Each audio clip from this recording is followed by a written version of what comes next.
Hello everyone, আসসালামু আলাইকুম। সবাইকে আমন্ত্রণ জানাচ্ছি আমাদের নিয়মিত আয়োজন নারী উদ্যোক্তার সাফল্য অনুষ্ঠানে, এবং সাথে আছি আমি হাসিনা আনসার নাহার।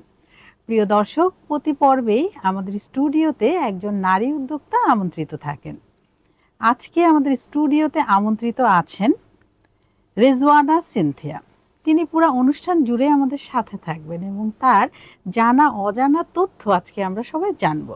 তিনি কিভাবে একজন সফল নারী উদ্যোক্তা হয়ে উঠলেন সেই গল্পটাও আমরা তার কাছ থেকে শুনবো।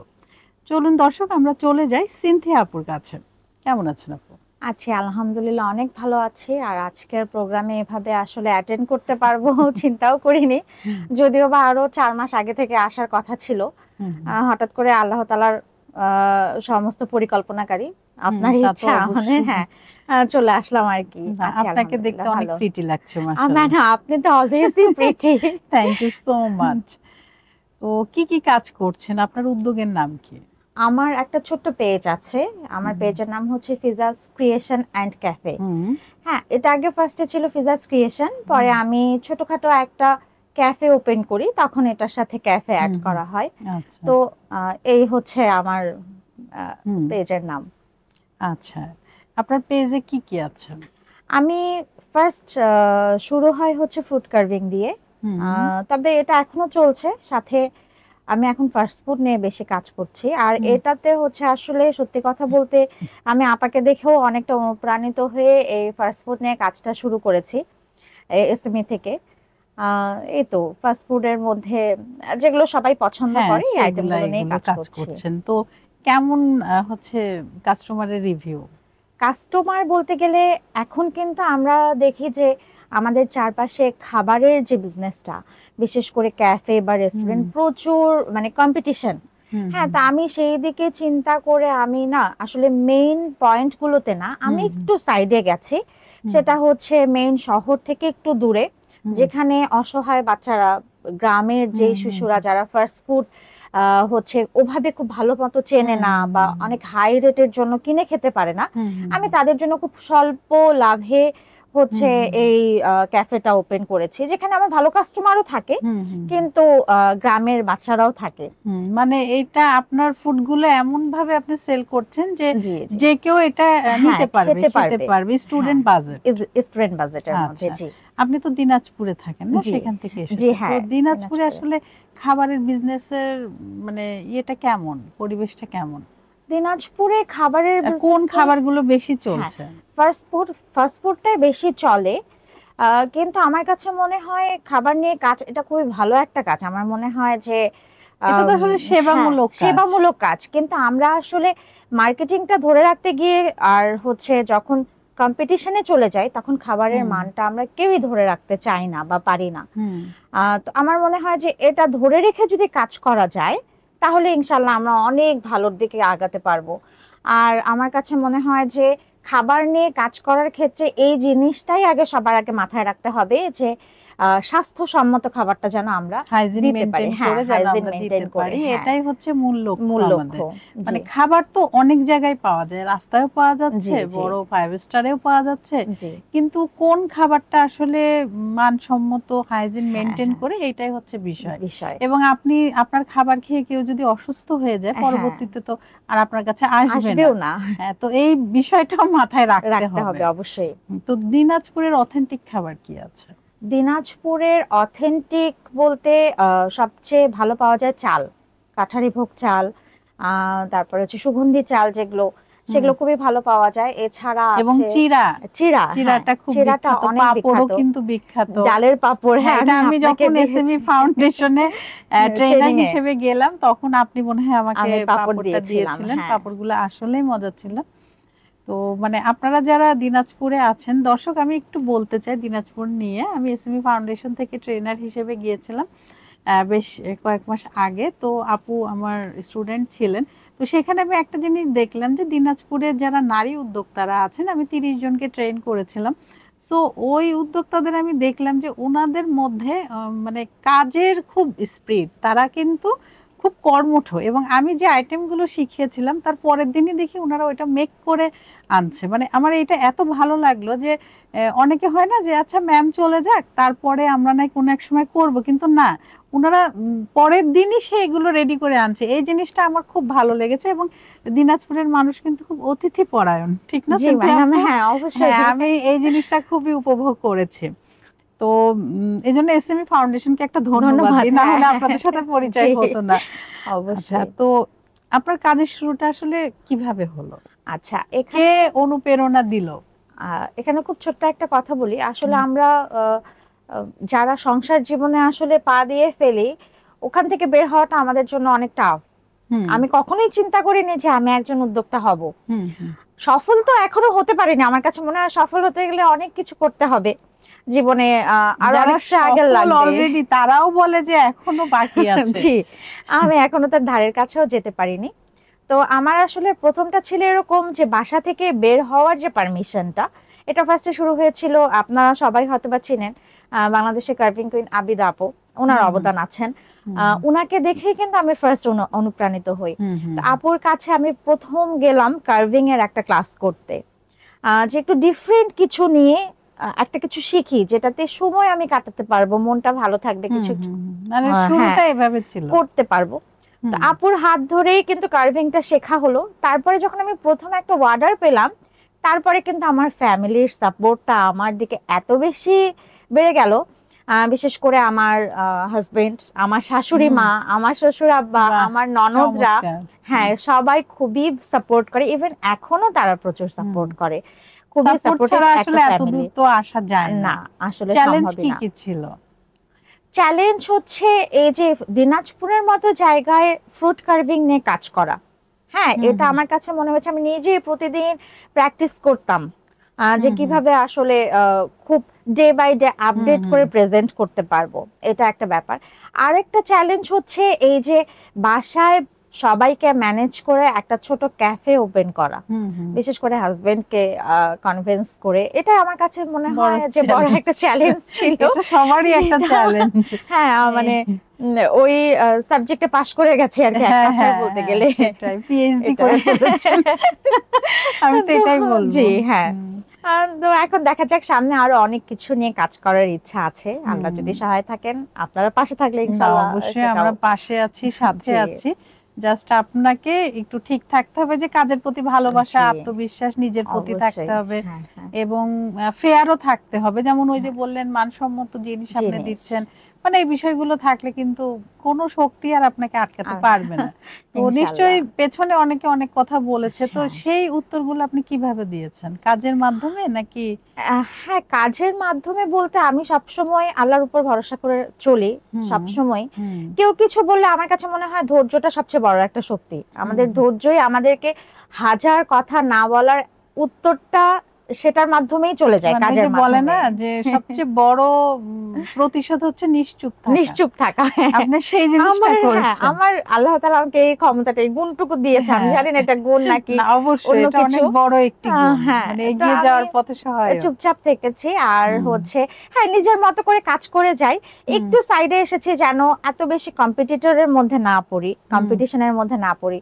হ্যাঁ, কাজটাকে ধরে রেখে, মানটাকে ধরে রেখে মানুষকে ভালো কিছু দিতে চেষ্টা করেছি। আমার কাছে মনে হচ্ছে যে এটাই হচ্ছে, যখন কাস্টমাররা এসে যখন বলে যে না খাবার অনেক ফ্রেশ, এক কাপ চায়েরও যখন একটু ভালো রিভিউ দিয়ে যায়, তখন মনে হয়েছে যে না আসলে সার্থক। এখানে এসে সাকসেসফুলটা তখন মনে হয় যে। কতদিন ধরে কাজ করছেন? আমার জার্নিটা খুবই অল্প। আমি এই বছরই শুরু করেছি, জানুয়ারি থেকে। তাই এত কিছু করে ফেলেছেন জানুয়ারি থেকে। আর এই তো। কাকে দেখে অনুপ্রাণিত হয়েছিলেন? আমি ওই যে আপনাকে বললাম যে প্রথম অনুপ্রাণিত হয়েছে আবিদা আপুকে দেখে, হ্যাঁ কোর্স করে, তারপরে হাসিনা আপাকে দেখে, আমি আরো দেখি কেকা আপাকে দেখি, আর অনেক শেফদেরকে দেখি, যাদেরকে দেখে প্রতিনিয়ত আপনি অনুপ্রাণিত হই। এখনো অনেক মনে হয় যে আসলে লাইফে কাজের শেষ নাই। আমরা পৃথিবীতে এসেছি কিছু না কিছু করার জন্য, আমাদের জন্মই হয়েছে কিছু না কিছু করার জন্য। আর আমি এটাও বলবো না যে শুধু খাবারের মধ্যেই সীমাবদ্ধ থাকবো। ইন ফিউচারে হয়তো আরো অনেক কিছু করার চিন্তা ভাবনা আছে। তবে যে খাবারের প্রেমে একবার পড়ে যায়, এই প্রেম থেকে বের হয়ে আসা সহজ না।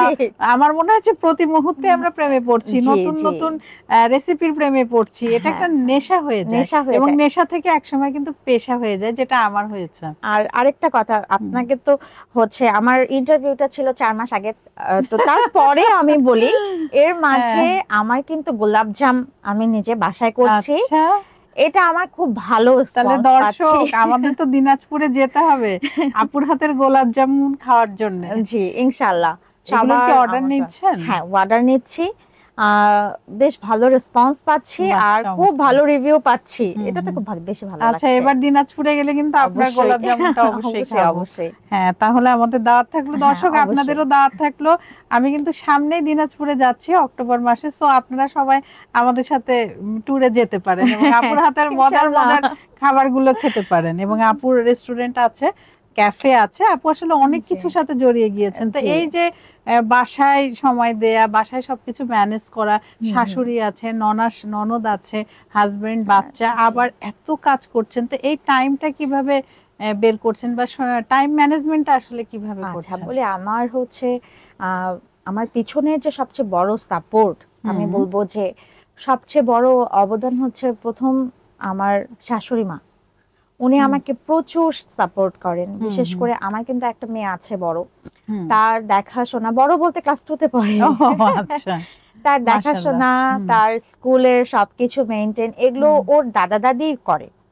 আর আমার ক্যাফেতে দেখা যায় যে কিচেনটা আমি হ্যান্ডেল করার চেষ্টা করি, সাথে হেল্পিং হ্যান্ড আছে, বাট ক্যাশটা পুরাটাই আমার হাজবেন্ডের উপরে ছেড়ে দেওয়া। ওটা ও পুরাটাই মেইনটেইন করে। ইভেন কোথা থেকে আমরা খাবারটা নিয়ে আসবো বা কোথা থেকে ভালো হবে, হ্যাঁ, এই জিনিসগুলো ওনারা ওনাদের কাজের পাশাপাশিও আমাকে যথেষ্ট হেল্প করে, যেটা আসলে না বললে অস্বীকার করার মতো এখানে মানে কোনো ওয়েই নাই। আচ্ছা, আপনি তো কার্ভিং এর খাবার নিয়ে কাজ করছেন, তো এইগুলো নিয়েই কেন কাজ করছেন? অন্য কিছু তো ছিল। হ্যাঁ, কার্ভিং এর ব্যাপারটা আসলে যদি ধরা হয়, কার্ভিং এর প্রতি আমার অন্যরকম একটা ফ্যাসিনেশন কাজ করে, মানে খুব অন্যরকম একটা নেশা। আমি মনে হয় যে আমাকে যদি কেউ বলে সারাদিন কার্ভিং করতে হবে, আমি সারাদিনও কার্ভিং করতে রাজি আছি। এটা আসলেই নেশা। হ্যাঁ, একটা নেশার মতো। আর কার্ভিং মানে আমার কাছে কেন ডিফারেন্ট মনে হয়, কার্ভিংটাকে সবকিছুর থেকে একটু আলাদা। আমরা কিন্তু বেসিক্যালি যারা ইভেন্টে একটা সুন্দর ফ্রুট কেটে প্রেজেন্ট যেটা করছি, এখানে যে শুধু আমাদের ক্রিয়েটিভিটি যাচ্ছে তা কিন্তু না। সেই সাথে আমি বলবো যে আমরা একমাত্র উদ্যোক্তা যারা হাতটা কেটে রক্ত দিয়ে একটা মানে সবজিকে খুব সুন্দর একটা ফুল বা পাখিতে, হ্যাঁ, এগুলোতে রূপ দেই। তো এটা খুব কষ্ট লাগে যখন হাত কেটে যায়, খুব খারাপ লাগে, কিন্তু পরে মনে হয় যে না, আমার কষ্ট মানে কষ্টের বিনিময়ে প্রতিবারই হাত কাটছে। হ্যাঁ, এখন যদিও বা এখনো খুব বেশি মানে এক্সপেরিয়েন্সড না, এখনো শিখছি, এখনো প্র্যাকটিস চলছে। বিশেষ করে পানির মধ্যে কাজগুলো করতে হয়, যখনই কাজগুলো করে হাতের তো স্কিন খুব নরম হয়ে যায়, তখন একটুতেই নাইফ ঢুকে যায়। আর এই কার্ভিং নাইফ গুলো তো খুবই শার্প হয়, তো দেখা যায় যে ছিদ্র হয়ে হাত একদম ভিতরে ঢুকে গেছে অনেকখানি, মানে দেখা যাচ্ছে 10 মিনিট হচ্ছে বা আধা ঘন্টা হচ্ছে ব্লিডিং বন্ধ হচ্ছে না, এরকমও হয়। তারপরেও এটা হ্যাঁ, ভালো লাগে যে আমার একটা জিনিস কেউ বিয়ের ইভেন্টের সামনে রেখে প্রেজেন্ট করছে, এটার জন্যই হচ্ছে আমার ফ্রুট কার্ভিংটা খুব ভালো লাগে। আর খাবারের কথা যদি বলি, আমরা কিন্তু আসলে আমাদের সন্তানদেরকে সবচেয়ে ভালো খাবারটা তাদের সামনে দেই, খুবই হাইজেনিক ওয়েতে, খুবই স্বাস্থ্যসম্মত ভাবে, নিট অ্যান্ড ক্লিন ভাবে, আর সেই সাথে চেষ্টা করি যে খাবারের টেস্টটা যেন একদম 100% থাকে। তো বাসায় ট্রাই করতে করতে তখন আমার মনে হলো যে কেন এটা বাইরে হচ্ছে কাস্টমারদের জন্য কেন করলাম না। হ্যাঁ, এটা আসলে আমার বাচ্চা, আমার ফ্যামিলি বাইরের খাবার কেন খাবে, ওই খাবারটা যদি আমি নিজে তৈরি করতে পারি, সেক্ষেত্রে এটা তো অবশ্যই ভালো। আমার বাচ্চা তাহলে আর মানে পুষ্টিকর স্বাস্থ্যকর খাবারটা আমার হাতে, আর মা তো চাই তার সন্তানকে সুন্দর করে খাওয়াবে, দেখবে, এটাই তো প্রতিটা মায়ের একটা মানে মাকে আল্লাহ পাক এভাবেই তৈরি করেছেন। তো আমি মনে করি যে আমার প্রত্যেকটা কাস্টমারই হচ্ছে লাইক আমার সন্তান সমতুল্য। হ্যাঁ, যাদের কাছে আমি একদম মানসম্মত খাবারটা পৌঁছানোর চেষ্টা করি। তো এই তো না, এটা আসলে ভাবতে হবে এভাবে, না হলে তো সুন্দর কাজ কিভাবে করব। আর আমরা যেটা আসলে অর্ডার আসে যখন, আপনিও এটা করেন নিশ্চয়, বাসায় কিন্তু আমরা সেই খাবারটাই বাচ্চারাও খাচ্ছে, সবাই খাচ্ছে, আলাদাভাবে কিন্তু রান্না করা হচ্ছে না, ওইটা দিয়েই হচ্ছে। তো আমরা তো ওইভাবেই হাইজিন মেনটেন করেই করি, মানে লাইক মায়ের হাতের ছোঁয়া এটা বলতে পারি। তা তো অবশ্যই। তো আমরা এখন চলে যাব আপনার ছেলেবেলা। হ্যাঁ, আচ্ছা, কোথায় ছেলেবেলা কেটেছে, জন্ম এবং পড়ালেখা? আমার ছেলেবেলা কেটেছে, আমার জন্ম হচ্ছে সৈয়দপুরে, নীলফামারীর Saidpur. Saidpur cantonment public school and college. আমার বাবা ওখানকার সিনিয়র শিক্ষক ছিলেন, পরে ভিপি ভাইস প্রিন্সিপাল হন। তো আমার জন্ম ওখানে, আমার বড় হওয়াও ওখানে। আমি প্রায় হচ্ছে এইচএসসি পর্যন্ত ওখানেই সময় পার করে এসেছি। আর ছোটবেলার সময়গুলো সত্যি খুব অসাধারণ। এখন তো এমন কোন স্মৃতি আছে যেটা মনে পড়লে এখনো ভালো লাগে, মনে হয় যে ছেলেবেলায় আবার ফিরে যায়? বিশেষ করে আমাদের যাদের মা নাই, আমরা আসলে খুবই আবেগ আপ্লুত সবাই। আমার স্কুল লাইফের কথা সবচেয়ে বেশি মনে পড়ে এই ক্যাম্পাস থেকে ফিরে। আমাদের ক্যাম্পাসের মধ্যেই বাসা ছিল, কোয়ার্টারে থাকতাম। তো এই টিফিন আওয়ার যখন হতো, সবাই স্কুলেই থেকে যেত, স্কুলে কলেজে। আমি সেই সময়টাতেও বাসায় যেতাম, বাসায় গিয়ে মায়ের হাতে একটু খেয়ে আসতাম। তারপরে যখন ছুটি হতো, গিয়ে আগে এই কোয়ার্টারের, মানে কোয়ার্টার যেহেতু ক্যাম্পাসের ভিতরেই ছিল, গিয়ে আগে মায়ের মুখটাই দেখতাম। তো এখন এই জিনিসটা খুব বেশি মিস করি। আমার মা মারা যাওয়ার 7.5 বছর হয়ে গেছে। তো আসলে সবচেয়ে বেশি সোনালী দিন বলতে গেলে মায়ের সাথেই, এই জিনিসটাকে মিস করি। আর ওভাবে আলাদা, হ্যাঁ, ছোটবেলার মানে আমাদের খুবই বাধা ধরা নিয়ম ছিল, মানে সব টাইম টু টাইম করতে হতো, যেহেতু ক্যান্টনমেন্টের মধ্যে থাকতাম। বিকালে খেলতে যাওয়াটা একটা সময়ের মধ্যে, দুপুরে লাঞ্চ, তারপরে কোচিং, স্কুল, সবকিছুই নিয়মের মধ্যে। কিন্তু তার মধ্যে ওই মায়ের সাথে সময়টাই সবচেয়ে ভালো কেটেছে, এই আর কি। তো আপনার প্রিয় খেলা কি ছিল? বান্ধবীদের সাথে কি খেলতেন? প্রিয় খেলা তো অনেক কিছুই ছিল, যেমন গোল্লাছুট খেলতাম, খুবই পছন্দ ছিল। গোল্লাছুট খুবই কমন, এটা সবারই পছন্দ। তারপরে কিতকিত খেলাটা, ওভাবে খেলা হয়, বরফ পানিটা আমরা খেলতাম মজা করে, এটা খুব মজার খেলা। লুকাচুরিটা খেলা হতো, এগুলোই। আর হ্যাঁ, আমার ছোটবেলার বেশিরভাগ সময়টা কেটেছে কারিকুলাম অ্যাক্টিভিটিস এর মধ্যে দিয়ে, যেমন বিকাল হলেই গান করতে বসা। হ্যাঁ, গানে আজকে একটা গান শুনতেই হয়, দর্শক কি বলেন, একটা গান হয়ে যাক। এই মুহূর্তে তো ওভাবে কোনো গান মনে পড়ছে না, তারপরেও একটা চেষ্টা করছি গান গাওয়ার। অবশ্যই। যদি দেখার ইচ্ছা হয় তোমার নিঠুর মনে লয়ে, কালিন্দির ঘাটে আইসো দুপুরের সময়ে। যদি দেখার ইচ্ছা হয় তোমার নিঠুর মনে লয়ে, কালিন্দির ঘাটে আইসো দুপুরের সময়ে। আমি জল ভরিবার ছাল করিয়া দেখব নয়ন ভরিয়া, জল ভরিবার, আমি জল ভরিবার ছল করিয়া দেখব নয়ন ভরিয়া। দেখো আসিয়া আমার বন্ধু চিকন কালিয়া, দেখো আসিয়া। বাহ, চমৎকার। দর্শক একটা জোরে করতালি হয়ে যাক সিনথিয়া আপুর জন্য। অনেক বছর পরে করলাম। আপনি কিন্তু এটা কন্টিনিউ করতে পারেন, এই যে বললেন না যে আপনি অনেক কিছু করবেন, তো গানটাকেও আপনি অ্যাড করতে পারেন। জি, দেখা যায় আসলে এটা তো বয়স থাকে সবকিছু, বয়সটা পার হয়ে গেলে কোনো কিছুর জন্যই বয়স একটা সংখ্যা, আমরা যেটা বলি। হ্যাঁ, এটা চাইলেই কিন্তু করা যায়। এবং ছোটবেলায় তো এরকম অনেক সুন্দর সুন্দর স্মৃতি ছিল, তো নিশ্চয়ই এমন স্মৃতিও ছিল যেটা মানে মনে পড়লে হয়তো মনে হয় যে না, এইটা না হলে বরঞ্চ আমি এটা চেঞ্জ করতাম, সেটা কি ছিল? চেঞ্জ হচ্ছে পড়াশোনাটা ঠিক মতো করতাম। এইটা দর্শক একদম ঠিক কথা, এটা আমাদের সবারই, সবাই আরো ভালো করে পড়াশোনা করতাম, ফাঁকিবাজি করতাম না, একদম ঠিকঠাক মতো কনসেন্ট্রেশন করতাম পড়াশোনায়, যে না লাইফে ভালো কিছু করতে হবে। না আসলে না আমাদের কি হয় মানে বাবা মা যারা থাকেন তারা কিন্তু ধরেই নেন মানে বেশিরভাগ কমন যেটা তিনটা হচ্ছে কি doctor, engineer, third option pilot. এর উপরে কিন্তু আর কেউ কিছু চিন্তা করে না। তো প্রতিটা বাবা মায়েরই একটা স্বপ্ন থাকে যে না আমার মেয়ে বা আমার ছেলে ডাক্তার, ইঞ্জিনিয়ার অথবা থার্ড অপশন পাইলট হবে। কিন্তু আসলে কি সবাই হতে পারে? না, এটা তো হয় না। আমরা ছোটবেলায় সবাই বলে যে ডক্টর হবে, কিন্তু মজার একটা কথা বলি, আমার বাবা কিন্তু কখনো স্বপ্ন আমাদের 3 ভাই বোনের উপরে কখনো চাপায় দেয়। আমার আব্বু এটা করেনি। তোমার যেটা ভালো মনে হয় তুমি সেটাই করো। হ্যাঁ, বা কখনো পড়াশোনার জন্য প্রেসারাইজড এটাও কখনো করে না, এটা না। তবে হ্যাঁ দেখেছে ঠিকমতো পড়াশোনা করছে কিনা, কোথায় যাচ্ছে না যাচ্ছে, কি করছে সেটা 24 আওয়ার। হ্যাঁ সেটা দেখেছে। এবং আরেকটা বিষয় ছিল, এখনকার বাচ্চাদের কি বলতে পারবো না, তবে আমার বাচ্চাদের আমি ওটা ট্রাই করি যে সন্ধ্যার পরে বাইরে থাকা যাবে না। মানে এটা একটা কমন ইয়ে ছিল যে আজানের আগে, মাগরিবের আজানের আগে বাসায় থাকতে হবে। এই জিনিসটা আমরা অনেক মেইনটেইন করতাম শুধু। এবং সন্ধ্যার পরে ওই যে বই নিয়ে বসতে হবে এরকম একটা ব্যাপার ছিল। আর যদি বই নিয়ে পড়ার মুড না থাকতো আব্বু বা ভাইকে দেখে জাস্ট বইটা খুলে একটু এই বিষয়গুলো করতাম। এটা কি আপনিও করতেন? এটা তো আমারও ছিল। আরেকটা বলি, বাইরে যাওয়ার ব্যাপার, এখনো আমার বাইরে যাওয়াতে প্রচুর রেস্ট্রিকশন আমার বাবার বাড়ির ফ্যামিলিতে। এই যে ইন্টারভিউ আজকে যে এখানে এসেছে, আমার বড় আপু এসেছে সাথে, আমাকে কোথাও একা ছাড়বে না, এরকম একটা ব্যাপার এখন আমাকে ফেস করতে হয়। ওই যে অনেক সময় হয় না যে নিজের ঘরে অনেক আম আছে, নিজের গাছেও আম আছে, কিন্তু আরেকজনের গাছে একটা ঢেল মেরে আম পাড়া বা একটা পেয়ারা চুরি করে খাওয়ার মজাই ছিল আলাদা। এই ধরনের অভিজ্ঞতা কি আছে আপনার?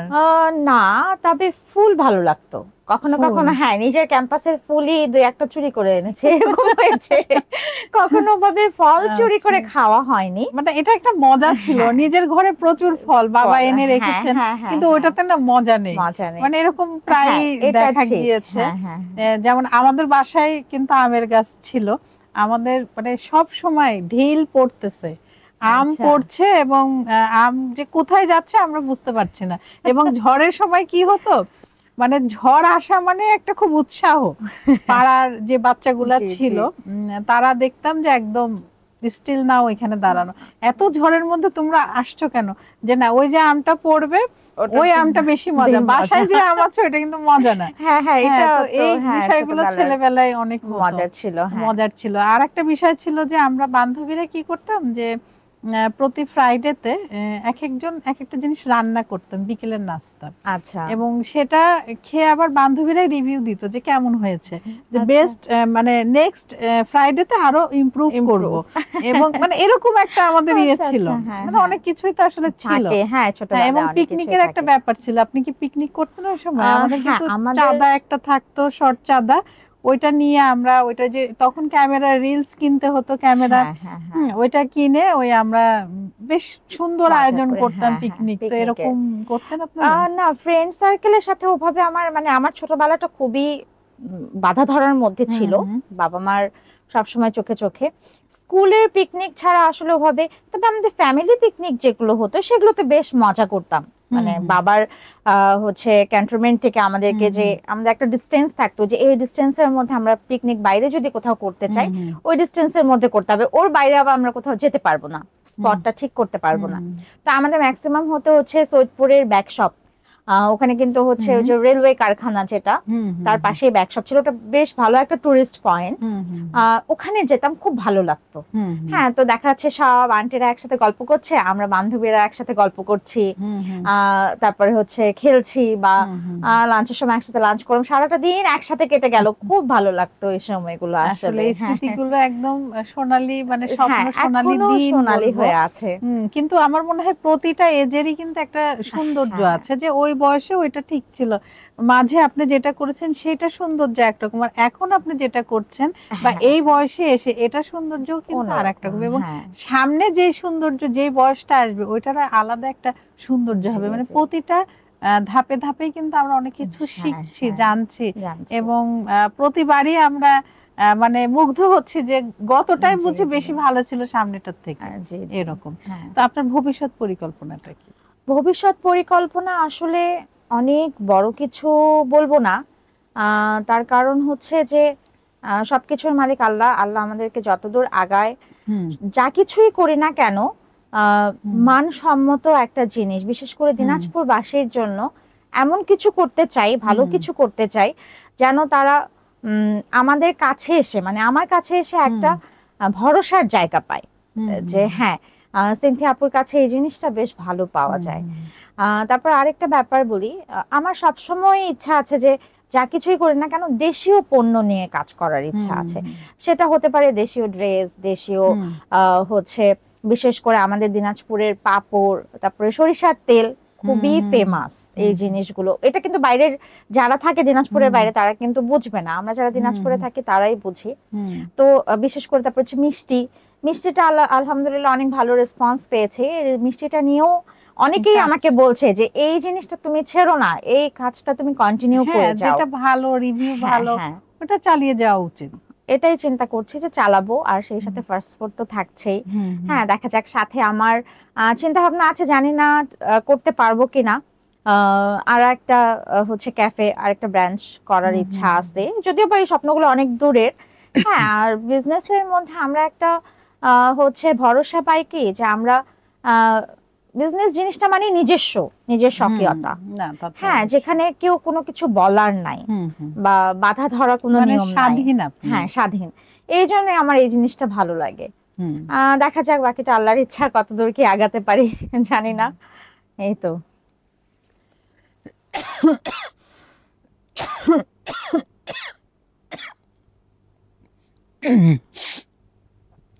অনেক ঠান্ডা গলায় লাগতেছে, পানি তো নিয়ে গেল।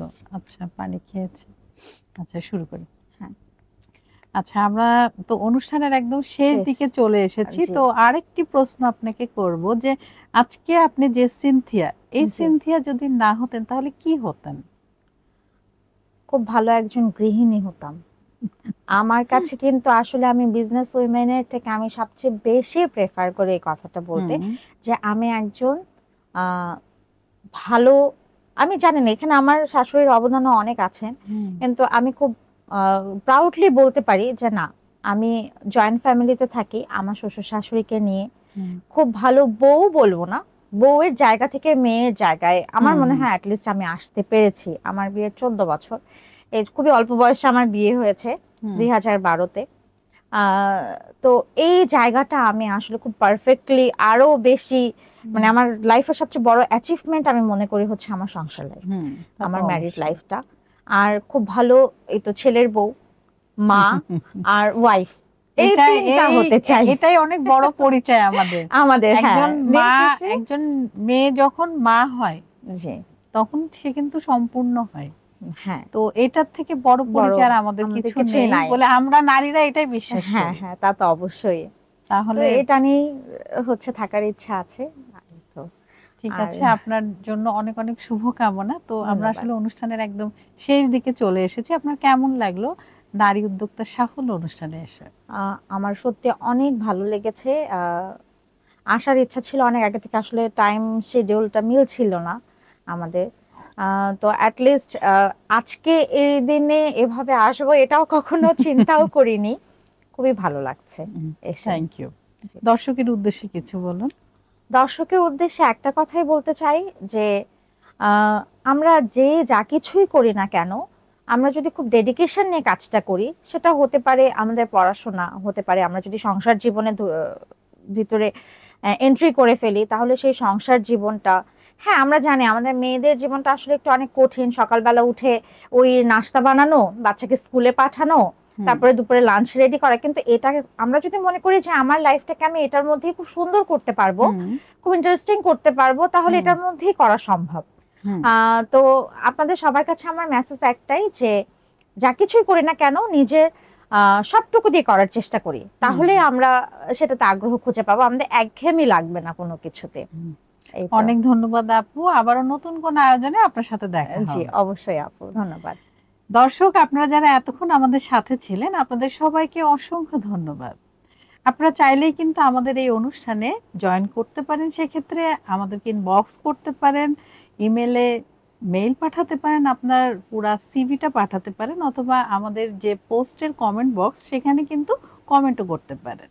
প্রতি পর্বে আমাদের প্রত্যাশা থাকে নারীর স্বাবলম্বিতা এবং নারীর সফলতায় নারীর জীবন ভরে উঠুক, এই কামনায় আজকের মতো এখানে আমি বিদায় নিচ্ছি। আবারও নতুন কোনো অতিথিকে নিয়ে আপনাদের সবার মাঝে আমি হাসিনা আনসার নাহার উপস্থিত হব। ততক্ষণ পর্যন্ত সবাই ভালো থাকুন, সুস্থ থাকুন এবং আমাদের সাথে থাকুন। আল্লাহ হাফেজ।